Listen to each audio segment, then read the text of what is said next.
Իրանի նախկին արտգործնախարար խորհրդարանի պատգամավոր Մանուչե Հրմոթաքին հանդես է եկել աղմկահարույց հայտարարություններով ուղղված տարածաշրջանային դերակատարներին եւ Իսրայելի հետ նրանց համագործակցությանը, հայտնում են իրանական ԶԼՄ-ները։ Իր հարցազրույցում դիվանագետը մասնավորապես անդրադարձել է Ադրբեջանի եւ Արաբական Միացյալ Էմիրությունների դերակատարմանը Իրանի դեմ ուղղված գործողություններում։ Մոթաքիի փոխանցմամբ փորձագիտական տվյալները փաստում են, որ Իրանի հյուսիսային շրջանների դեմ Իսրայելի իրականացրած ագրեսիայի ընթացքում օգտագործվել է Ադրբեջանի օդային տարածքը։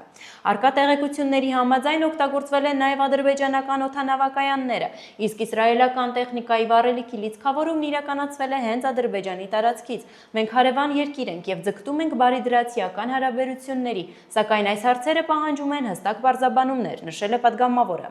Նախկին արտգործնախարարը պնդում է, որ Իսրայելի դեսպանատները տարածաշրջանում, մասնավորապես Բաքվում, Հյուսիսային Իրաքում եւ Աբու Դաբիում ծառայում են որպես լրտեսների հավաքագրման եւ հետախուզական գործունեության կենտրոններ։ Բաժանորդագրվեք Arm Pulse-ի սոցիալական ցանցերում։